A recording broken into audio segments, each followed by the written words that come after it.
O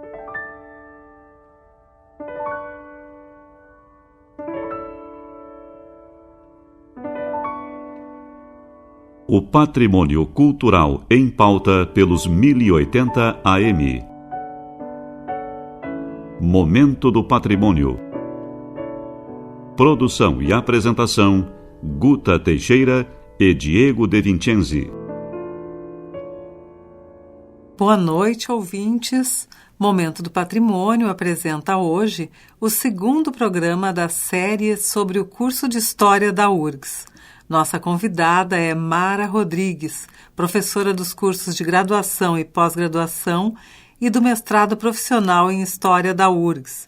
Ela também é coordenadora do grupo de pesquisa Memória e História da URGS e integrante do subprojeto História do Programa Institucional de Bolsa de Iniciação à Docência da Universidade.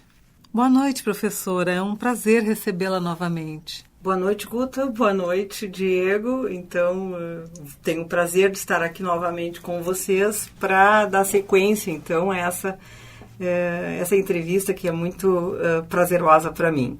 Professora, quais eram os perfis profissionais dos primeiros professores do curso de História? Sim, especificamente esse foi o interesse maior da minha pesquisa, porque eu pensava... Bem, qual é a relação que esse curso de História vai ter com o Instituto Histórico e Geográfico do Rio Grande do Sul? Me interessava muito o desenvolvimento, da pesquisa em História naquele momento. Então, a princípio, eu achava que existia uma relação, talvez até de competição, quem sabe de conflito, e foi isso que eu fui investigar. Que relações eram essas? Se eram relações tensas? E eu tinha essa hipótese de que seriam relações tensas e de disputa dentro do campo da pesquisa em História. E acontece que não era isso que acontecia, Na década de 40 e de 50, não há nenhum tipo de disputa entre o curso de História da universidade e o Instituto Histórico e Geográfico do Rio Grande do Sul, no sentido de que quem teria mais legitimidade para produzir a pesquisa em História. O que eu percebi é que até a década de 60 ainda, até a década de 70 ainda, eu diria, a instituição que teria a legitimidade para produzir aquilo que se pensava que seria uma história científica, ainda era o Instituto Histórico e Geográfico do Rio Grande do Sul. É só com a implementação dos primeiros cursos de pós-graduação que realmente vai se ter uma institucionalização mais segura, um início mais consolidado da pesquisa em História dentro da universidade. Eu acho que a gente pode pensar que... nós vamos ter pesquisa em História também implementada pela formação de docentes, desses cursos de pós-graduação, não só quando começa o mestrado em História, mas a gente tem que pensar no papel, por exemplo, do mestrado em Sociologia Rural, que existia já desde a década de 70, e alguns historiadores faziam a sua formação de pós-graduação por ali, o mestrado de Ciência Política também. Então, isso também foi importante para o desenvolvimento de pesquisa em História dentro da universidade. Mas, de uma maneira mais segura, mais consolidada mesmo, vai ser a partir da implementação do mestrado em História. Mas tu tinhas me perguntado sobre os perfis dos primeiros docentes e a gente foi longe, Mas só, então, retornando à questão dos perfis dos primeiros docentes, quer dizer, nesse início do curso de História... não há essa disputa em relação à pesquisa. Há uma complementaridade entre o curso de História, não só o curso da Universidade de Porto Alegre, mas também o curso dos Irmãos Maristas, que depois seria o curso, a PUC. Então, esses cursos eles seriam vistos, e não só vistos, efetivamente o que acontecia é que eles estavam preocupados na formação dos professores do ensino secundário. E o Instituto, então, ficava com a parte da pesquisa. Então, é por isso que eu digo na minha dissertação que há mais uma relação de complementaridade do que de disputa em torno né, de quem é que deveria ou poderia ou teria a legitimidade de produzir pesquisa em história no Rio Grande do Sul neste período. Né? E os profissionais que pertenciam a uma instituição pertenciam a outra? Ou seja, o membro do Instituto Histórico e Geográfico também dava aula no curso de História? Ou... Essa foi uma investigação, foi uma pergunta também que eu me fiz, porque com a hipótese que eu tinha de que havia uma relação talvez de disputa, enfim. E o que a gente vê é que nós temos um personagem muito importante dentro dos primeiros docentes, que é o professor Dante de Laetano. Ele era membro do Instituto Histórico e Geográfico do Rio Grande do Sul. Mas o movimento que acontecia na relação entre as trajetórias dos docentes e as trajetórias dos pesquisadores em história não era tanto do Instituto para o curso. Ou seja, a gente não via tanto um recrutamento de docentes para o curso de História, vindos do corpo de membros, né, do Instituto Histórico e Geográfico do Rio Grande do Sul. E sim o contrário. Os docentes, eles primeiro entravam no curso de História e depois, então, eles acabavam sendo aceitos ou convidados a integrar, né, a instituição, essa instituição que a gente chama de Academia Ilustrada, né, que é o Instituto Histórico e Geográfico do Rio Grande do Sul. Então, por isso que eu digo que, além de não haver competição, havia complementaridade e uma legitimidade maior do Instituto Histórico naquele momento, ou seja, de 43 até quase a década de 70, como quem seria a instituição autorizada ou legítima para produzir pesquisa em história. Talvez por ver, e isso ocorre na medicina também exatamente, esse tipo de modelo institucional do Instituto Histórico e Geográfico, assim como as academias reais de medicina, com espaço de consagração, espaço de notáveis. Então, fazia carreira no curso de História, se destacava de alguma forma e catapultava, né, ou acabava sendo uma espécie de trunfo para depois, posteriormente, entrar no Instituto Histórico e Geográfico. Talvez. Sim, me parece que essa na verdade, isso é uma hipótese, né? A gente teria que verificar os convites que foram feitos, aí teria que examinar a documentação do Instituto e ver se a gente consegue comprovar, né, essa hipótese, né? Mas certamente não é o contrário, eu diria, né? Sim. Mas o Dante de Laetano, então, é que seria esse personagem que já, desde o início, desde a primeira formação do corpo docente do curso de História, ele seria, então, um desses casos que já seria vinculado ao Instituto. Os demais, não. Os demais professores não tinham essa vinculação prévia ao Instituto e, sim, frequentemente, depois é que iam ingressar no Instituto Histórico e Geográfico. Quais são as figuras marcantes do curso de História ao longo dos tempos, além do professor Dante de Laetano, de quem a senhora já falou? Então, eu destacaria, assim, como uma outra figura importante do curso, para além do professor Dante de Laetano, que foi muito conhecido, que foi diretor do Instituto de Filosofia e Ciências Humanas posteriormente. Ele também, isso eu não cheguei a falar antes, né? Ele foi diretor do Museu Júlio de Castilhos, né? Era um intelectual atuante, né, no Rio Grande do Sul. Mas uma das primeiras professoras, assim, então, que entra e que tem um papel relevante no curso, nós poderíamos dizer que foi a professora Helga Piccolo, né, que formou muitos historiadores depois, muitos historiadores pesquisadores, né, e esses historiadores não só saídos da URGS, mas de outros cursos superiores, porque ela também atuou na Unicinos, eles fazem esse reconhecimento à professora Helga Piccolo como alguém que formou muitos professores, muitos pesquisadores e que produziu uma pesquisa bastante importante em termos de história do Rio Grande do Sul, né? Ela foi ela diz que não foi a primeira doutora do Rio Grande do Sul, mas se não foi a primeira, foi a segunda doutora em História atuando no Rio Grande do Sul. Então, é uma pessoa que deve ser destacada dentre esses fundadores, digamos assim, do curso de História da nossa universidade. Professora, traçando um paralelo entre o curso de História dos anos 40 e a Faculdade de História hoje, quais são as diferenças em termos teórico-metodológicos? Eu diria que as diferenças são muitas, apesar de que se nós olharmos para o currículo, e aí eu vou colocar aqui uma posição muito pessoal, infelizmente o nosso currículo ainda é muito parecido, né? Se nós olharmos a estrutura do currículo, ainda é muito parecido com o da década de 60 e de 70. Né? O de 43, claro, mudou muito, porque o de 43 era História e Geografia.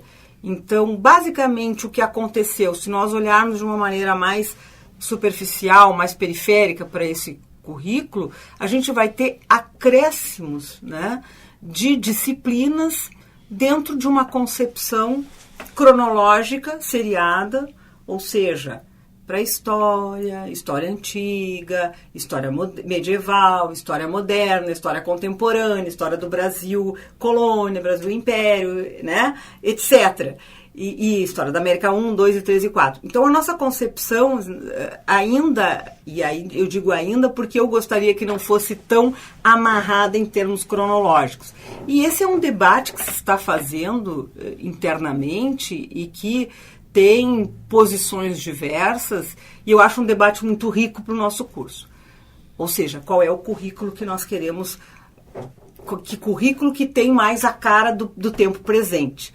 E neste sentido é que eu acho que nós podemos pensar não tanto em termos cronológicos, mas inserir questões como história das mulheres, como a questão do ensino de história, que está sendo bastante importante. Eu estou envolvida em algumas iniciativas institucionais mesmo, em torno do ensino de história. Então, eu tenho considerado cada vez mais importante que o curso tenha esse olhar para o ensino, porque o curso vai formar, sobretudo, professores. Então, mas apesar de defender, então, uma mudança nesse currículo, eu acho que as diferenças teórico-metodológicas, mesmo a gente considerando esses aspectos externos que guardam uma similitude com esse encadeamento cronológico, as diferenças são muitas, né? Então, nós temos hoje uma problematização da sociedade que ela não leva em conta apenas, por exemplo, os aspectos políticos ou os aspectos econômicos. Ela tenta também considerar aspectos culturais, por exemplo. Né? Enfim, mas isso ocorre na forma como os professores ministram a disciplina e não tanto, vamos dizer assim, no encadeamento do curso. Mas a concepção é bastante diferenciada. Professora, ainda dentro do paralelo entre o curso de História dos anos 40 e o dos dias de hoje, houve mudança nas ideias dos alunos que procuram o curso? Não cheguei a fazer uma pesquisa mais específica sobre esse aspecto. Então, eu vou falar de coisas que são avaliações, que não são avaliações superficiais, mas também não são avaliações que são resultado de pesquisa, né? Então, é bom que isso seja dito. O aluno de História, ele em geral é um aluno muito interessado em como se constitui a sociedade, e aí é um aluno muito crítico em relação à forma como a sociedade é construída e a forma como a sociedade, então, impacta a vida das pessoas e principalmente dos menos favorecidos em termos sociais. Então, esse aluno de História, em geral, ele é preocupado com essa questão, com as questões sociais, e eu diria que na década de 40 ele também era preocupado com as questões sociais.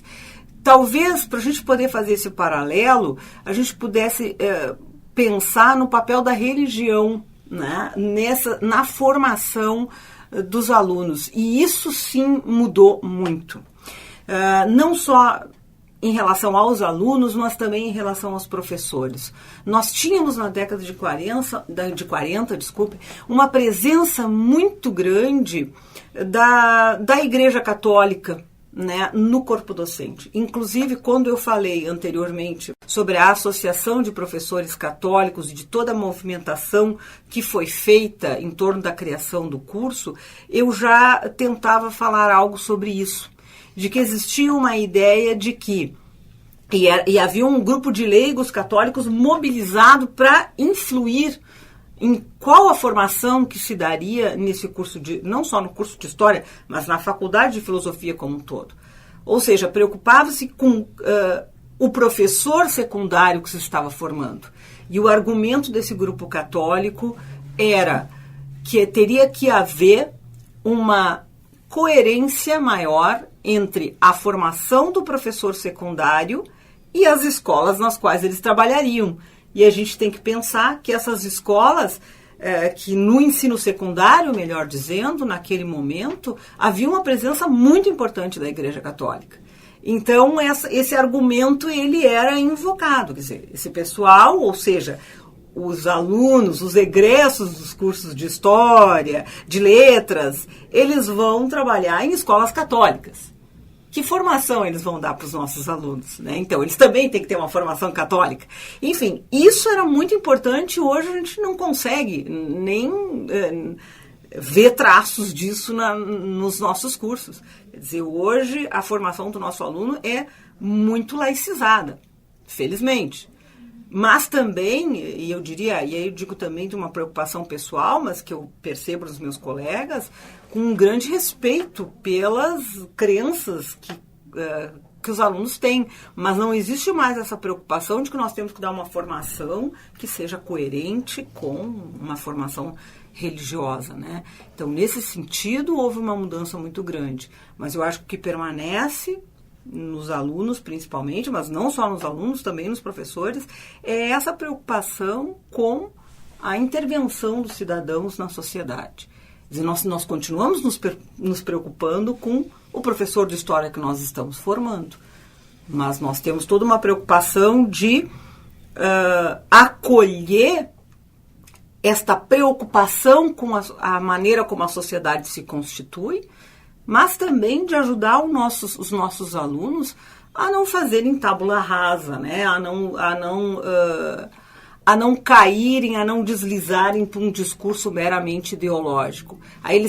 Então, o que a gente quer e o que a gente trabalha e o que eu acho que a gente consegue fazer mesmo é formar um professor de História que tenha uma atuação no sentido de formar cidadãos, né? Formar cidadãos críticos, mas que tenham autonomia de pensamento e que não necessariamente, quer dizer, que existe certo preconceito muitas vezes contra o professor de História, pensando no professor de História como um doutrinador. Isso está completamente equivocado. Não é isso que se faz atualmente na formação de professores e nem no ensino de História do ensino básico. Então, muito obrigada, professora. Nós retornamos na próxima terça-feira para conversar mais sobre o curso de História, que é atualmente a Faculdade de História da URGS. Boa noite. Boa noite.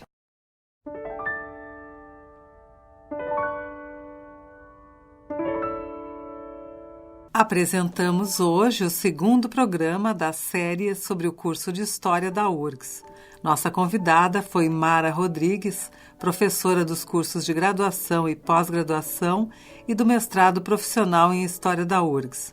Ela também é coordenadora do grupo de pesquisa Memória e História da URGS e integrante do subprojeto História do Programa Institucional de Bolsa de Iniciação à Docência da Universidade.